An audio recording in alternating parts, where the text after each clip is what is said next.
关注人工智能的朋友们，大家好，我是键盘上的上党键。今天我们就和大家一起分享一下，如今的 AI 能做些什么事情，什么事情它可以做好，什么事情它还欠一些火候。那又为什么是今天 AI 开始火爆了呢？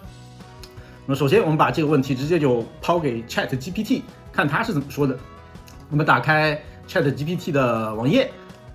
整个页面已经默认是登录的了。那么我们输入现在的人工智能都能做哪些事情呢？大家看 ChatGPT 给出的答案是有8个方面，那么分别是1自然语言处理，2计算机视觉，3推荐系统，4自动驾驶，5机器人，6数据分析和预测，7游戏，8健康和医疗。这是 ChatGPT 认为的现在人工智能能做哪些事情。那我们再问一下 ChatGPT 它自己能做什么事情？那我们就接着提问，输入那这里面你能做什么事情呢？ ChatGPT 就回答说：1自然语言处理，2信息检索和总结，3教育和学习，4建议和规划，5是感情支持和对话，6是创意写作的生成。我们可以看到 ChatGPT 回答 AI 能做的事情和他自己能做的事情其实维度不是特别一样。理论上说 ChatGPT 作为一个 AI agent， 它所做的事情呢，应该是人工智能能做事情的一个子集。但事实上从 ChatGPT 给出来的一个答案来看，两者之间的逻辑关系其实不是特别的清晰。不知道大家注意到有没有？ChatGPT 在回答很多问题的时候呢，其实它每一次给出的答案，都不太一样。之前笔者也问过同样的问题，就是现在的人工智能能做哪些事情？但是在上一次问 ChatGPT 的时候，它并没有给出自动驾驶机器人领域的一些应用，而是强调了在娱乐、教育和金融领域的一些应用。同样，在 ChatGPT 回答自己能做什么的时候，它每次给出的答案也是不一样的。比如说这一次他就没有说是他能做辅助编程，那么之前主播也问过同样的一个问题，他就提到了辅助编程。当然了，你要从整体看来说 ChatGPT 回答的一些内容呢也大差不差，反正就都是这一些，差不多就是它的老本行，自然语言处理啦，信息检索啦，文章总结啦，教学辅导啊，语言学习啊，生活旅游建议啊，诗歌文章的撰写啊等等。那么这些都是 ChatGPT 能做的事情。虽然每次回答同样的问题给出的答案都不太一样吧，但也大差不差。那么另一方面呢，我们也注意到，就是 ChatGPT 在回答自己能做的什么时候，其实它没有回答一个它能做的事情，那就是图像生成。当然了，就是 ChatGPT 它做图像生成的时候是调用 OpenAI， 就是它自家的另外一个产品叫做DALL-E 的一个接口，然后从而生成图像。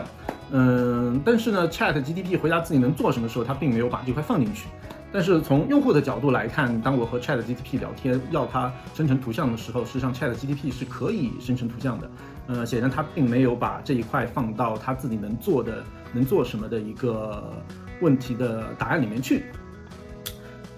所以呢，大家可以注意到 ChatGPT 的回答呢，多少其实只能当做一个参考，让你了解一下这个问题的大概。真正如果你想做一点符合实际的、正确的、有创意的内容，或者说总结，那还是需要人类的专家亲自上场的。那么，为什么 AI 没有办法给出一个正确的答案，或者说往往它给出的答案都是模棱两可的，或者说是没办法完全给出一个正确的答案呢？那么我们在这个视频的后半段和大家接着聊这个问题。然后我们再去看看谷歌 DeepMind 的新闻，看看 DeepMind 最近都做了些什么事情。那么从 DeepMind 的新闻来看，我们也可以从一个侧面去了解一下现在 AI 的能力。我们在浏览器里面输入一下 DeepMind 的网址，然后转到发现部落格，我们这里可以看到一些最近的新闻。那么我们来简单整理一下。那么第一个的 DeepMind 能做的事情就是给视频配音。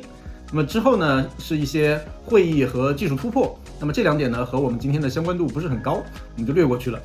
那么右下方的中间呢，是介绍了一个多媒体的 AI 工具，叫做 Veo。那么它可以生成图片、视频、音乐等等。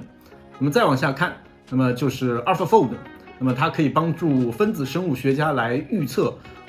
蛋白质在生物体内的一个折叠方式。这个呢说来有点话长，今天就不在这里具体展开了。那么再往下呢，我们可以看到的是，DeepMind 如何帮助足球队来定制比赛的战术，那么以及在游戏中如何控制主角，用声音来控制主角来完成这个游戏任务。那么等等的，当然最后还有这个与 ChatGPT 类似的一个功能，那就是 DeepMind 开源的一个大语言模型，叫 Gemma。那么从谷歌 DeepMind 的新闻列出来的一些应用来看呢，也基本上印证了刚才我们问 ChatGPT 的一个问题。那么 AI 都能做什么事情？那么我们把 DeepMind 看到的新闻，还有 ChatGPT 能做的一些事情，揉吧，然后用人类去把它总结一下。那么总结一下就可以说 AI 现在可以做3个领域的事情。那么这是哪3个领域呢？第一就是自然语言处理，第二就是多媒体处理，第三就是其他行业应用。在聊这3个领域之前，我们先来讨论这样子一个问题。AI 到底改变了什么？或者反过来问，是怎样的突破让今天的人工智能突然火爆起来呢？我们在介绍 AI 历史的时候有聊过 ，IBM 深蓝在1997年至少在下国际象棋这件事情上就已经超越了人类，但是那个时候人工智能并没有火爆起来。Adobe 公司的图像处理软件 Photoshop 5.0 在1998年发行的时候就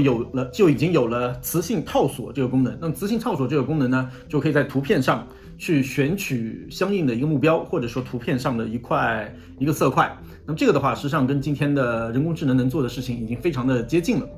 同年，亚马逊也上线了根据不同的用户画像的商品推荐算法，那么实现了一个系统自动的在数以亿计的这个商品库中，向用户推荐少量的，但是只有该用户才感兴趣的商品，从而极大的提高了商品的购买效率。可见 AI 的应用并不新鲜，至今至少已经有20年的历史了。那是什么吹响了今天 AI 的大风口的号角呢？什么与之前变得不同了呢？如果我们一定要把这个问题用最简单的话来说出来，那就是今天的 AI 学习更像人类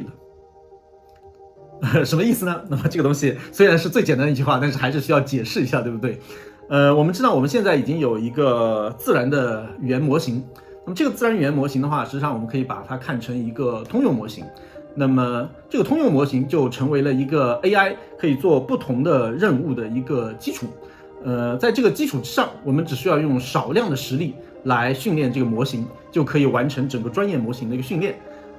这样子的话，这个通用模型很快它就可以变成一个适应专业领域的一个 AI 模型。那么比如说我们只需要给它看一个1-2个苹果，它就知道什么是苹果了。那么这种做法实际上跟人类小孩的学习已经非常相像了。你只要告诉他，哎，这是苹果啊，这是苹果啊，然后小孩就知道啊，这是苹果，然后他只需要知道大概给他看几个苹果，他就知道了。那么或者呢，就是整个大语言模型，它只需要做一些简单的微调，那么它就可以适应新的任务，去可以变成一个某个专业领域的 AI。那么比如说 ChatGPT 这种聊天软件，那么它也可以去做数学题，那么也可以去考律师执照，那么也可以去编程，而不是像过去那种，如果我要去做一个专业的 AI 模型，那么我必须得去做一个专门的模型，然后再收集大量的数据，然后再训练这个模型，那么才能让 AI 去有能力去完成特定的目标。那么比如说我们之前说的水果分类器，